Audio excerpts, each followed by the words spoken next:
사랑의 하나님, 아침 저녁으로 선선한 바람을 주시며 날마다 일용할 양식과 필요한 것으로 은혜 베풀어 주시니 감사합니다. 수요일 저녁 주님의 말씀을 사모하는 자녀들이 온라인으로 또 교회로 모였습니다.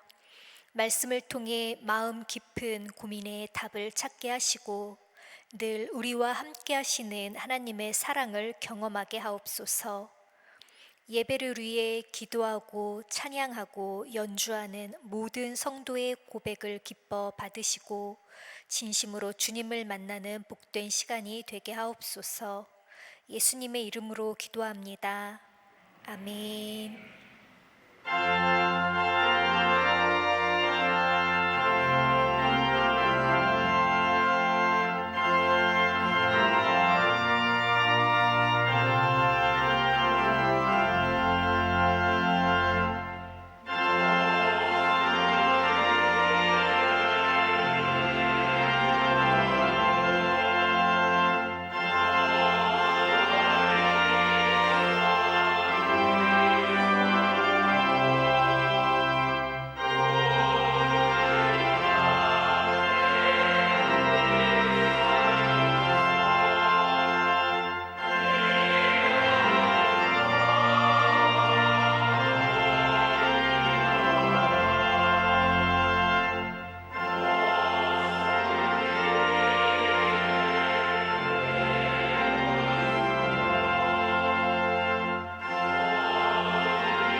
살아계신 하나님 아버지, 지난 3일 동안 우리의 생명을 안전하게 지켜주시고 오늘 수요예배의 자리로 발걸음을 인도해 주시니 감사드립니다.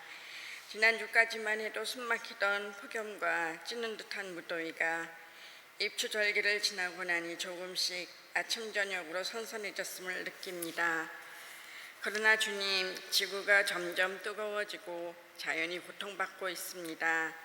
극한 폭염 뒤 남쪽 지방의 가뭄으로 인해서 농민들이 많은 어려움을 겪고 있습니다.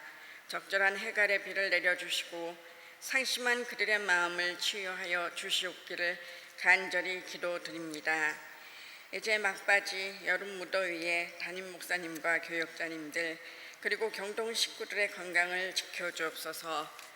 더위로 인해 지치지 않도록 힘을 주시고 몸과 마음이 약해지지 않도록 주님의 강한 손으로 붙들어 주옵소서.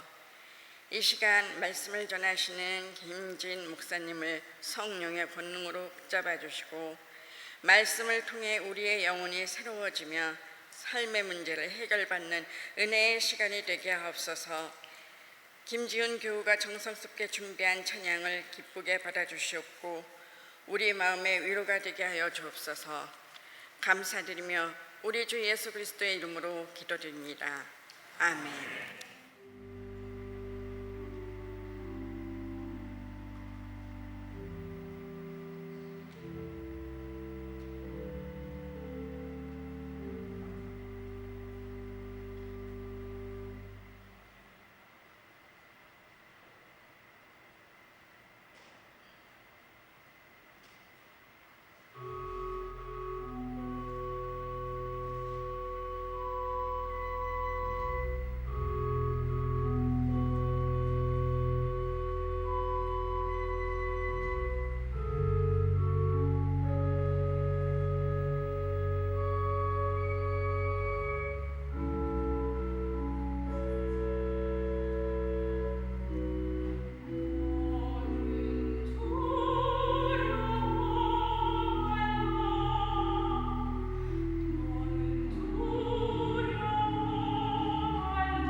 목사님의 기도, 김지훈 교우님의 찬양, 권정원 집사님의 연주, 주님께 드리는 이 모든 은혜를 감사드립니다. 우리 이 시간 함께 읽으실 말씀은 사사기 6장 말씀입니다. 사사기 6장 1절부터 함께 교독하시고 마지막 절은 합독하시겠습니다. 이스라엘 자손이 주님께서 보시는 앞에서 악한 일을 저질렀다. 그래서 주님께서는 7해 동안 그들을 미디안의 손에 넘겨주셨다.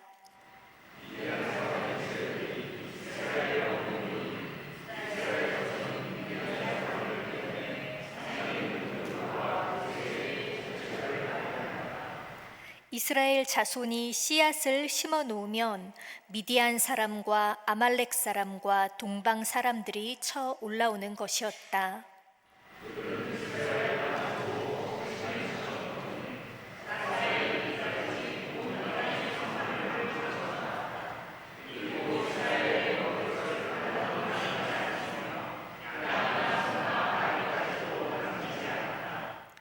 그들은 가축대를 몰고 장막을 가지고 메뚜기 떼처럼 쳐들어왔는데 사람과 낙타가 이루 셀 수 없을 만큼 많았다. 그들이 들어와서 온 땅을 황폐하게 만들었다.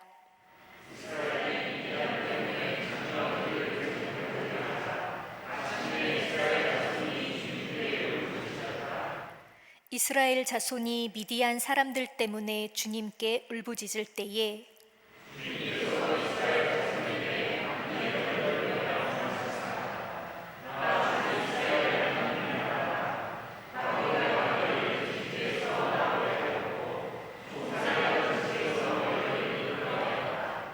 내가 너희를 이집트 사람과 또 너희를 억압하는 모든 원수의 손에서 구하여 내었다. 내가 그들을 너희가 보는 앞에서 쫓아내었고 그 땅을 너희에게 주었다.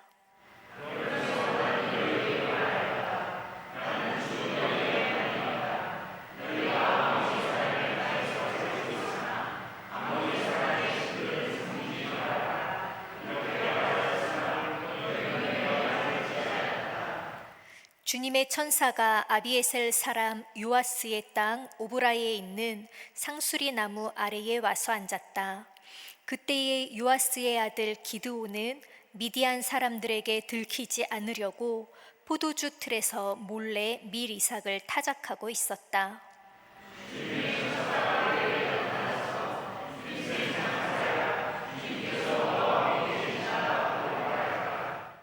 그러자 기드온이 그에게 되물었다. 감히 여쭙습니다만 주님께서 우리와 함께 계신다면 어째서 우리가 이 모든 어려움을 겪습니까? 우리 조상이 우리에게 주님께서 놀라운 기적을 일으키시어 우리 백성을 이집트에서 인도해 내셨다고 말하였는데 그 모든 기적들이 다 어디에 있단 말입니까?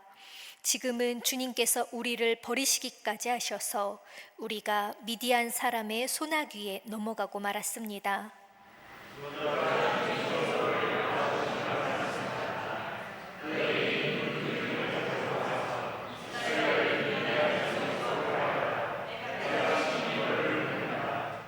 기드온이 주님께 아뢰었다. 감히 여쭙습니다만 내가 어떻게 이스라엘을 구할 수 있습니까?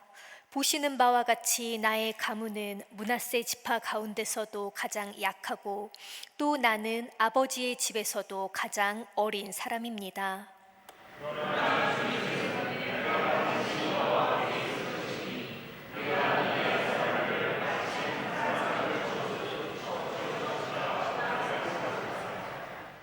기드온이 또 주님께 아뢰었다. 참으로 나를 좋게 보아주신다면 지금 나에게 말씀하시는 분이 정말로 주님이시라는 증거를 보여주십시오.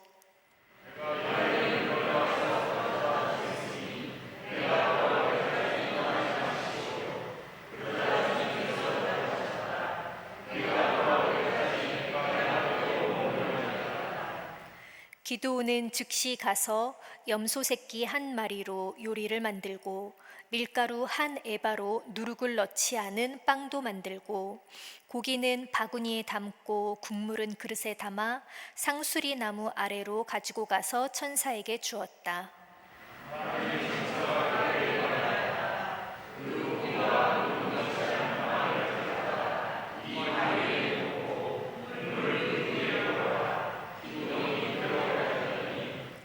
주님의 천사가 손에 든 지팡이 끝을 내밀어 고기와 누룩 넣지 않은 빵에 댔다.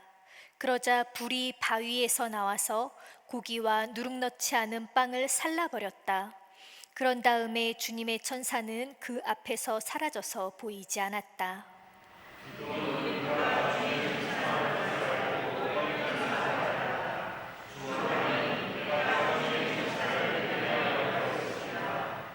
그러자 주님께서 그에게 말씀하셨다. 안심하여라. 두려워하지 말아라. 너는 죽지 않는다.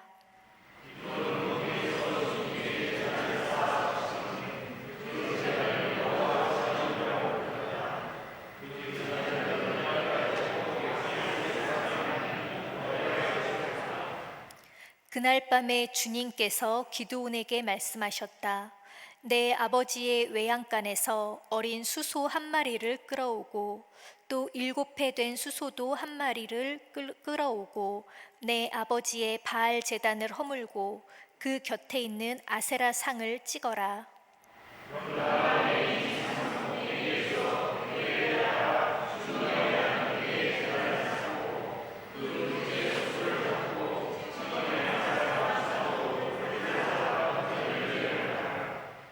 그리하여 기드온은 종들 가운데서 10명을 데리고 주님께서 말씀하신 대로 하였다.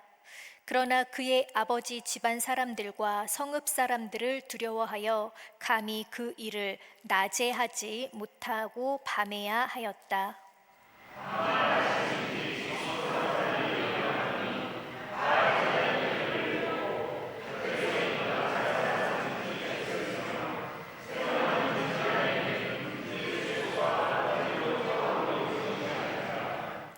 누가 이런 짓을 하였느냐 하고 그들은 서로 물어보았다. 그들이 캐묻고 조사하다가 요아스의 아들 기드온이 이 일을 저질렀다는 것을 알았다.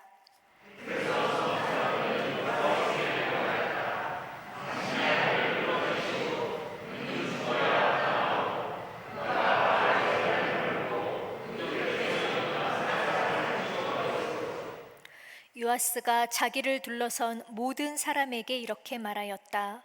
당신들이 바알의 편을 들어 싸우겠다는 것이요. 당신들이 바알을 구할 수 있다는 말이요. 누구든지 그의 편을 들어 싸우는 사람은 내일 아침에 죽음을 면하지 못할 것이요. 만일 바알이 신이라면 자기의 제단을 헌 사람과 직접 싸우도록 놓아두시오.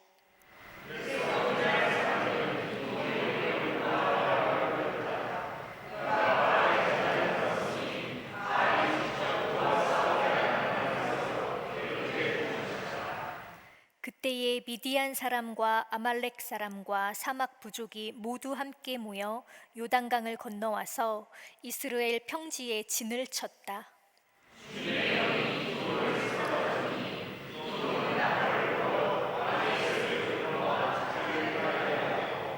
전령들을 온 므낫세 지파에 보내어 그들도 자기를 따르게 하였으며 아셀 지파와 스불론 지파와 납달리 지파에도 전령들을 보내니 그들도 그와 합세하려고 올라왔다.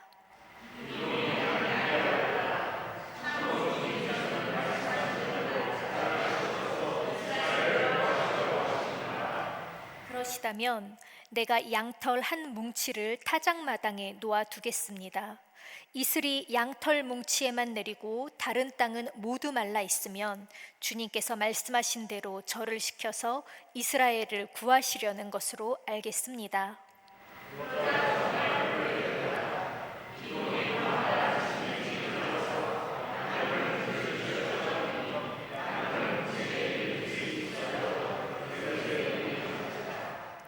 기드온이 또 하나님께 여쭈었다. 주님, 저에게 노하지 마십시오. 제가 한 번 더 말씀드리고자 합니다. 양털 뭉치로 한 번만 더 시험하여 보게 하여 주십시오. 이번에는 양털은 마르고 사방의 모든 땅에는 이슬이 내리게 하여 주십시오. 그날 밤에 하나님은 그대로 하여 주셨다. 양털은 말라 있었고 사방의 모든 땅만 이슬로 젖어 있었던 것이다. 아멘. 오늘 우리가 성령 강림 절기를 지내며 사사기 6장의 기드온 이야기를 함께 읽었습니다. 이 절기에 읽는 이 기드온 이야기는 사도행전 2장의 제자들을 떠오르게 하며 흥미로운 공통점을 발견하게 됩니다. 예수님의 제자들은 유대 지도자들을 두려워하여 문을 닫았고, 기드온은 미디안을 두려워하여 포도주 틀에 숨었습니다. 제자들은 예수님의 약속을 들었지만 아직 세상으로 나가지 못했고, 또 기드온은 하나님의 말씀을 들었지만 계속 표징을 요구하며 앞에 나서기를 주저했습니다. 그런데 성령이 임하시자 제자들의 그 닫힌 방문이 열렸고, 또 숨어있던 기드온이 나팔을 불었습니다. 이 두 이야기는 인간의 연약한 모습을 고스란히 드러내며 두려움 가득한 사람에게 먼저 찾아오시고 함께 하시는 하나님으로부터 시작이 됩니다. 하지만 이러한 공통점에도 불구하고 두 사건에는 분명한 차이가 있습니다. 이 사사시대의 주님의 영은 특별한 구원 임무를 위해 특정 인물에게 임하셨고, 오순절에는 예수님이 약속하신 성령을 교회 전체에 부어주셨습니다. 옛 언약에서 특별한 사람에게 주어진 구원의 능력이 새 언약에서는 남녀와 세대와 신분을 넘어 모든 믿는 사람에게 선물로 주어진 것이지요. 요엘의 예언처럼 아들과 딸이 예언하고 젊은이와 늙은이가 하나님의 일을 보며 종들에게까지 성령이 부어집니다. 지금 우리들에게까지도 동일한 성령의 은혜를 부어주시지요.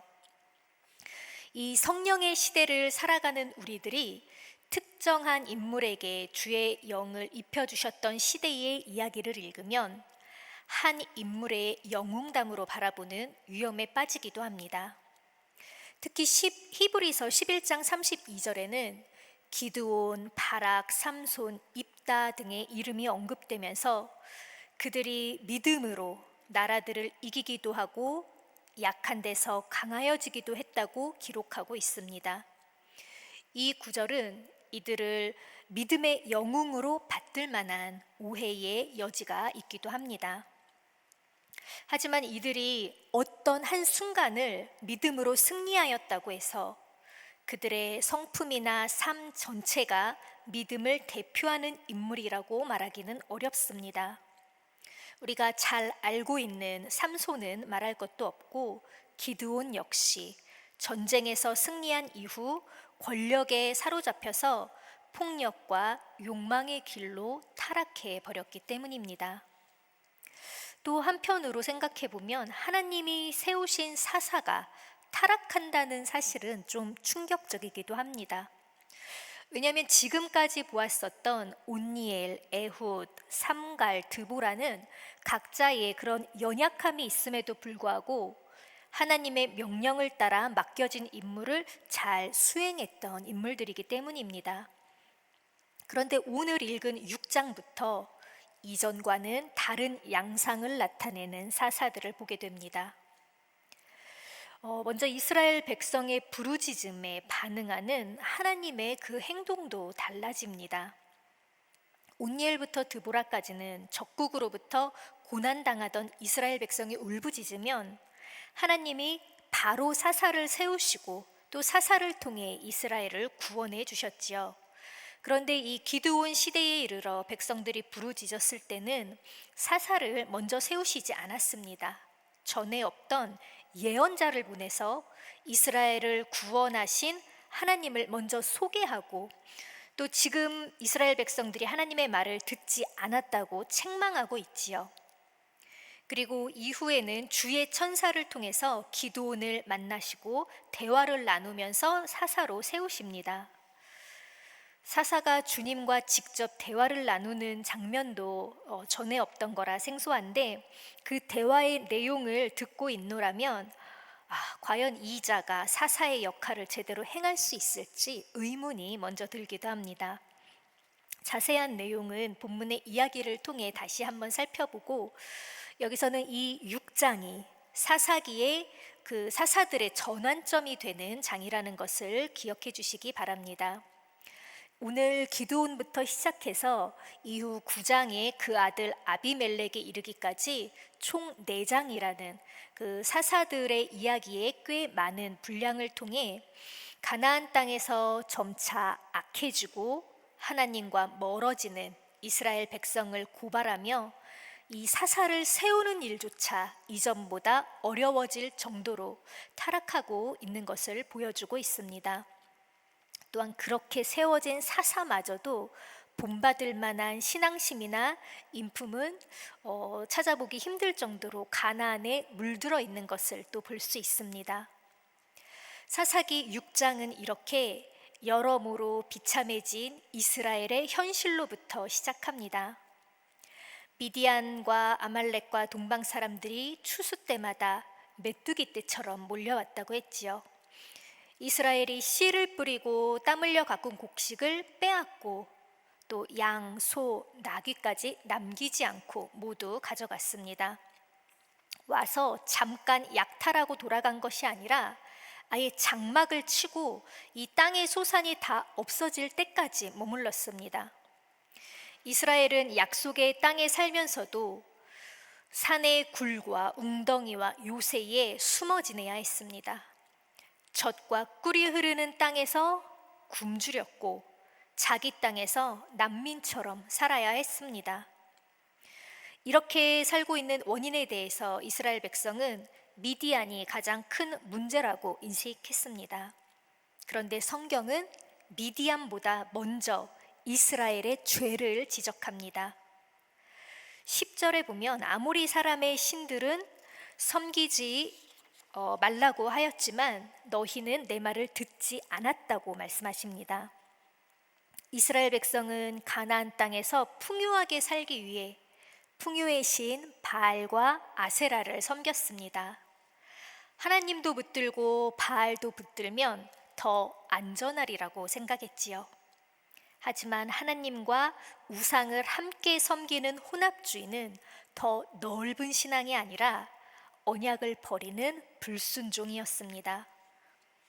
풍요를 얻으려고 바알을 섬겼지만 땅은 도리어 황폐해졌고, 안전을 얻으려고 했지만 굴 속에 숨어 지내야 했습니다. 그들이 복이라고 믿고 붙든 것이 오히려 불행과 고통을 가져왔습니다. 요한복음 16장 8절에 보면 예수님은 성령이 오시면 죄와 의와 심판에 대하여 세상의 잘못을 깨우칠 것이다 라고 말씀하셨습니다. 성령은 우리의 숨은 죄를 밝히고 우상으로 섬기고 있는 것들을 드러내어서 우리에게 알려주십니다. 우리의 죄를 먼저 깨달아야 회개가 있고 구원이 있기 때문입니다. 그럼 지금 우리들의 모습도 한번 돌이켜 볼까요? 우리는 성령을 구하면서도 실제로는 하나님보다 더 두려워하는 것들이 있습니다. 돈을 잃는 것은 하나님을 잃는 것보다 더 두려워하면 돈이 우리의 발이 됩니다. 자녀의 성공을 자녀의 믿음보다 더 중요하게 여기면 성공이 가정의 재단이 됩니다. 교회의 규모와 영향력을 복음의 가치보다 앞세우면 사역의 성공도 우상이 됩니다. 성령이 충만한 사람은 세상이 두려워하는 것을 두려워하지 않고 하나님만 경외합니다. 무엇보다 하나님을 삶의 우선순위에 가치에 두고 살아가는 우리 모두가 될 수 있기를 소망합니다. 11절에 이르러 처음으로 등장하는 기드온은 포도주 틀에서 밀을 떨고 있는 요상한 행동을 하고 있습니다. 밀을 터는 타작은 성읍 밖에 바람이 부는 넓은 타작마당에서 하고 있어야 하는데 성읍 안에 있는 좁고 움푹해서 사람의 눈을 피하기 좋은 그 포도주 틀에서 밀을 떨고 있던 겁니다.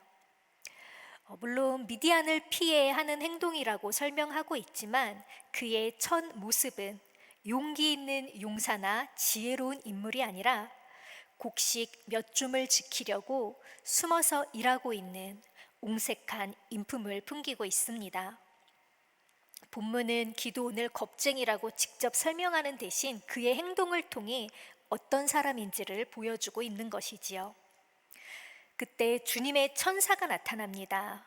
이후에 이 주님의 천사라는 표현과 주님이라는 단어가 계속 혼재되어 나타나고 있는데, 주의 천사는 하나님과 구별되는 사자인 것은 맞지만 그 하나님의 이름과 권위와 임재를 온전히 나타내는 존재로 보시면 됩니다.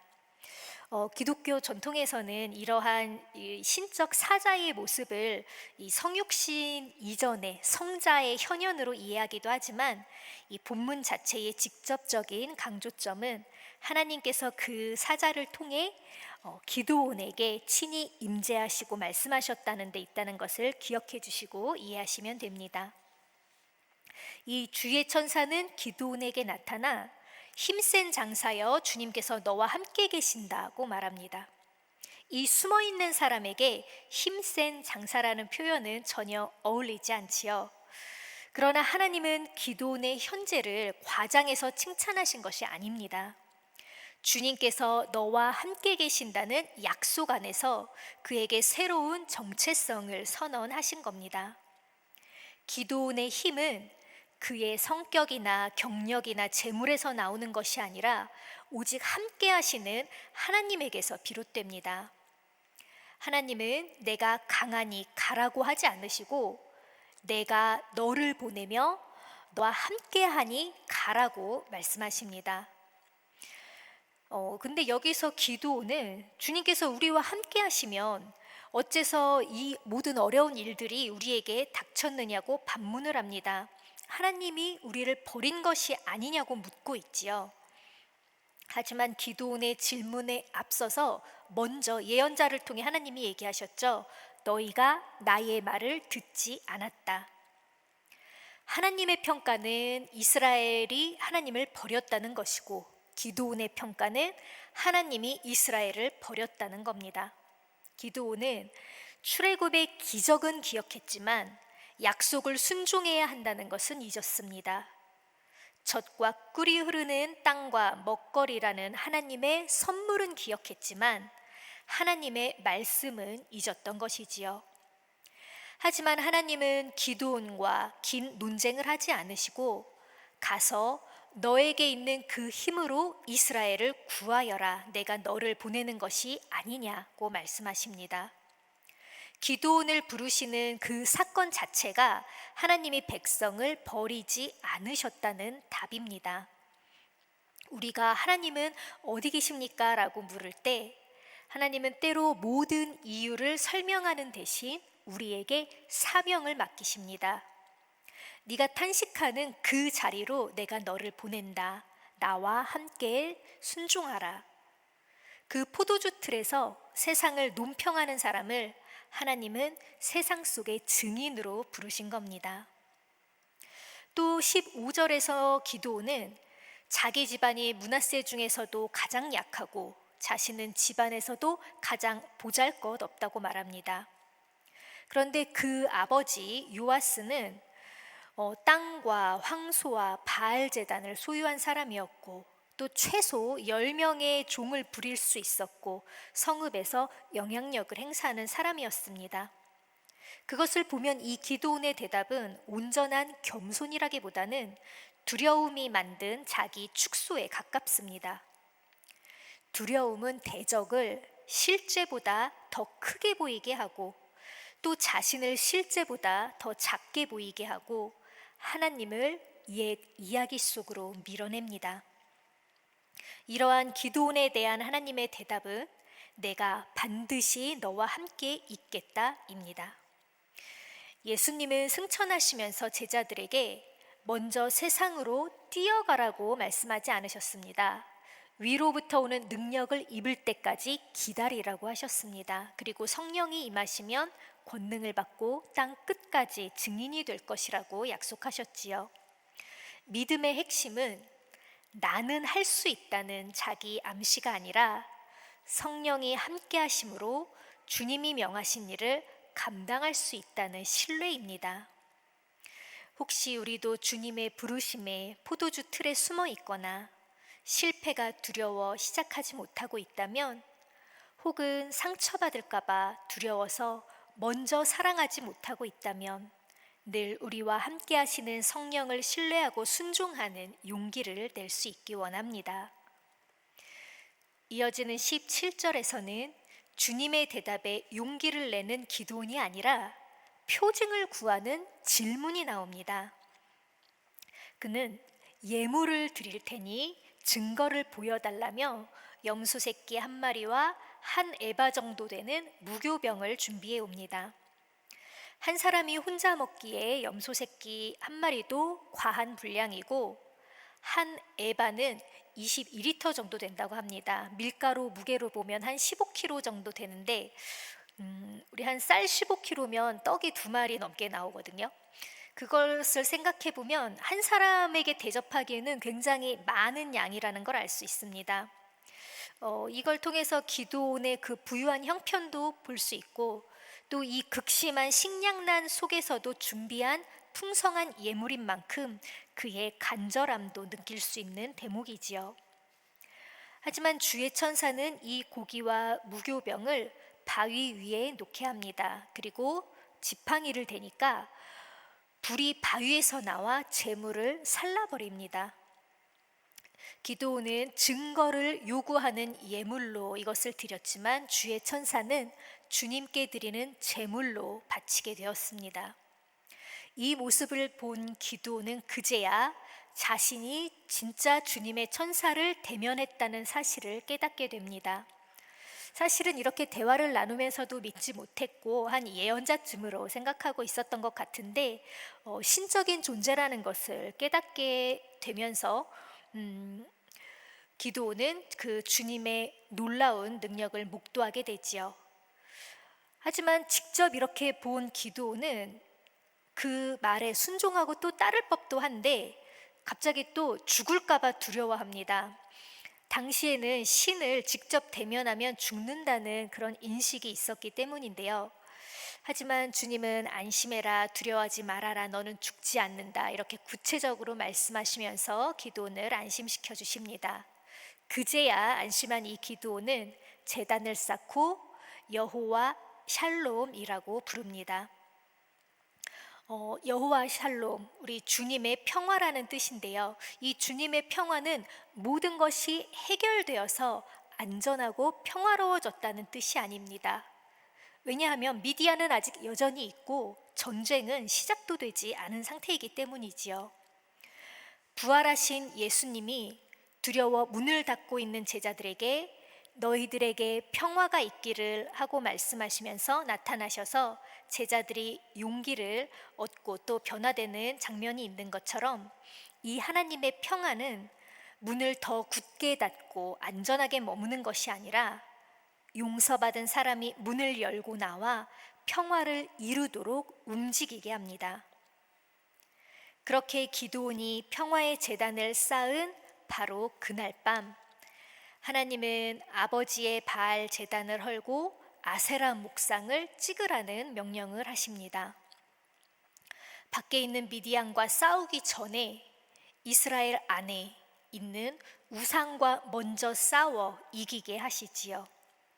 이 명령은 독자인 우리들이 읽었을 때 사실 깜짝 놀랄 일이 아닐 수 없습니다.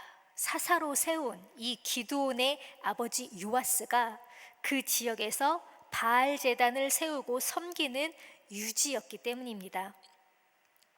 하나님이 그분의 뜻을 위해 사람을 사용하시는 범위는 우리의 상상을 넘어서고, 또 우리의 자격을 보고 우리의 배경을 보고 사용하시는 것이 아니라 하나님의 뜻을 통해 우리를 먼저 세우시고 맡기신 일을 감당할 능력을 채워가신다는 것을 깨닫게 됩니다. 하나님은 기드온에게 예물을 준비하게 하시고 또 미디안의 압제 기간 그 7년과 같은 7년 된 수소도 준비하게 하십니다. 그리고 아세라 목상은 나무로 만든 우상인데요. 이것을 땔감으로 태워서 제물로 바치라고 하고 있지요. 기드온 집안은 이 바알 제단을 통해서 영향력과 이익을 누렸을 텐데 그 집안의 제단을 허무는 것은 가족의 체면, 또 경제적인 이해관계, 또 공동체의 상식에 맞서는 일이었습니다. 하지만 기드온은 주님의 말씀에 종 10명과 함께 말씀대로 행했습니다. 그 가족과 성읍 사람들을 두려워하면서 밤중에 제단을 헐었습니다. 그의 순종은 완전히 담대하지는 않았지만 명령은 실행되었습니다. 믿음은 두려움이 전혀 없는 상태가 아니라 두려움보다 하나님의 말씀을 더 크게 여겨 행동할 때 이루어집니다. 완벽한 용기가 생길 때까지 계속 기다리면 제단은 계속 그대로 있을 수밖에 없지만 기드온은 비록 소심한 태도일 망정 말씀에 순종하며 제단을 불태웠습니다. 아침이 되고 바알 제단이 부서진 것을 본 그 성읍 사람들은 모두 뒤집어지게 되지요. 기드온을 죽이라고 요구했습니다. 이 하나님의 백성들이 약속의 땅에서 바알을 지키기 위해서 하나님의 명령에 순종한 사람을 죽이라고 소리치고 있는 겁니다. 그들은 자신들을 약탈하는 미디안보다 자신들의 우상을 허문 기드온에게 더 분노하고 있습니다.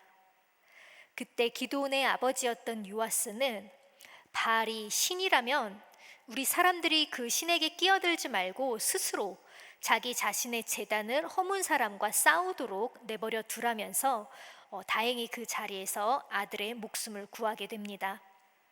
사람들은 요아스의 말이 그럴듯하다고 생각하고 그때부터 기드온을 여룻바알이라고 부르게 됩니다. 이건 바알이 그와 다투게 하라라는 뜻을 가지고 있는데요. 일관되게 소심한 태도를 기드온은 유지했지만 그 와중에서도 행했던 순종은 그에게 새로운 정체성을 부여하게 되었습니다. 우리 33절에서 미디안과 아말렉과 동방 사람들이 다시 이스라엘 평야에 모입니다. 바로 그때 주님의 영이 기드온을 사로잡았습니다. 문자 그대로 해석하면 주님의 영이 기드온을 옷 입으셨다라는 뜻입니다. 보통은 사람이 옷을 입지만 여기서는 성령께서 기드온을 옷처럼 입으십니다. 기드온이 성령을 소유하고 통제하는 것이 아니라 성령께서 기드온을 붙드시고 하나님의 도구로 사용하십니다. 이 표현은 성령의 능력에 관한 우리의 오해를 바로잡습니다. 우리는 내가 성령을 얼마나 많이 받았는지 묻기 쉽지만 본문은 성령께서 나를 얼마나 온전히 다스리는지를 묻고 있습니다. 주님의 영이 기드온을 옷 입으시자 그는 나팔을 불었습니다. 그리고 아비에셀 집안 므낫세와 아셀과 스불론 납달리 지파 사람들이 모였습니다. 포도주 틀에서 혼자 곡식을 지키던 사람이 이제 흩어진 백성을 부르는 사람이 되었습니다. 기드온은 이미 하나님의 말씀과 소명과 임재의 약속을 받았고 또 불이 바위에서 나와 제물을 사르는 표징도 보았고 바알의 무능력도 확인했지요. 또 주님의 영이 자신을 옷 입으시는 것도 경험했습니다. 나팔을 불어 함께 싸울 군대도 소집했습니다.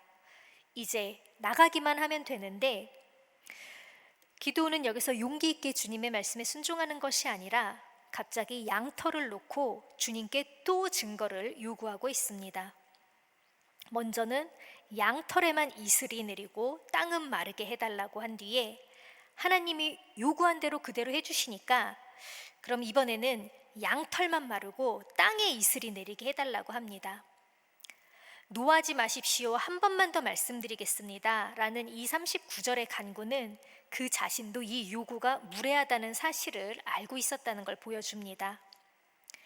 기드온은 양털을 이 일이 이루어지면 주님의 뜻이고 안 되면 주님의 뜻이 아니다 라는 의사 결정의 도구로 사용하고 있습니다.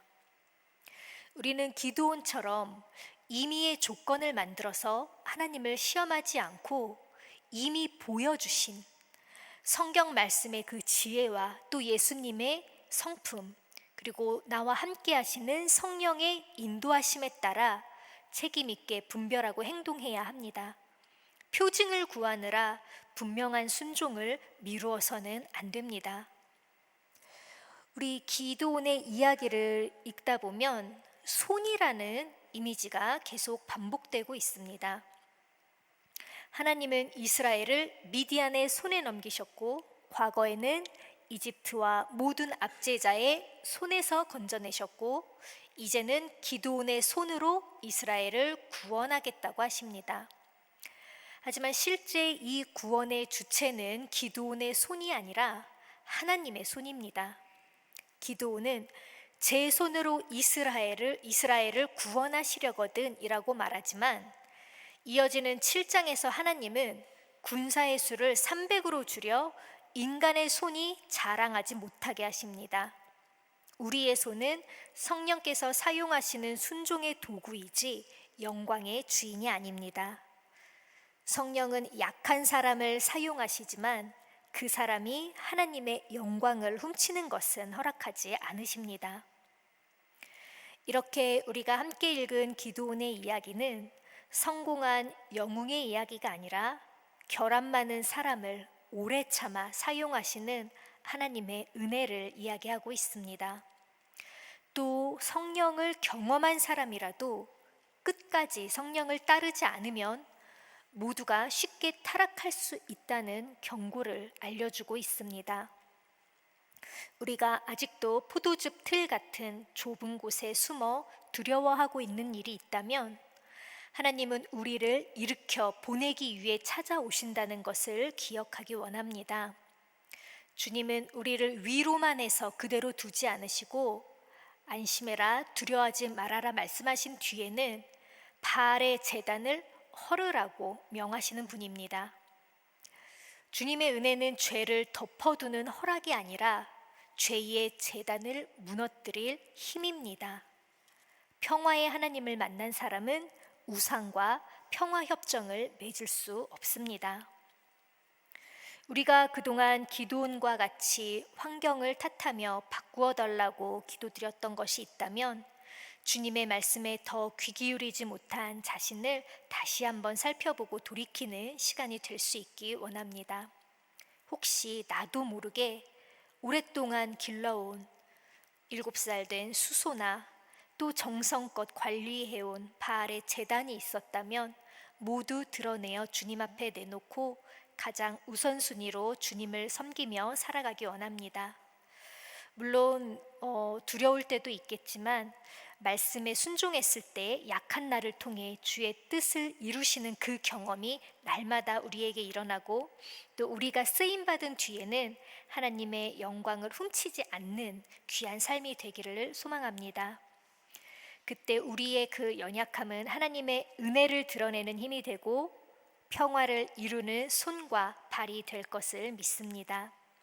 이 시간 주님 주신 말씀 생각하면서 침묵으로 잠시 말씀 묵상하겠습니다.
사랑의 하나님, 두려움과 의심 속에 있던 기드온을 부르시고 내가 너와 함께하겠다 약속하신 주님을 찬양합니다. 우리의 연약함도 주님 앞에 모두 내어놓사오니 말씀과 성령을 통하여 지금도 우리 가운데 임재하시는 주님을 경험하게 하옵소서. 크신 주님께서 맡기신 사명을 끝까지 감당하게 하시며 어디로 가든지 주님의 임재를 나타내는 삶을 살게 하옵소서. 우리와 언제나 함께 하시는 예수님의 이름으로 기도합니다. 아멘.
이 시간 함께 주의 기도 드리시겠습니다. 하늘에 계신 우리 아버지여,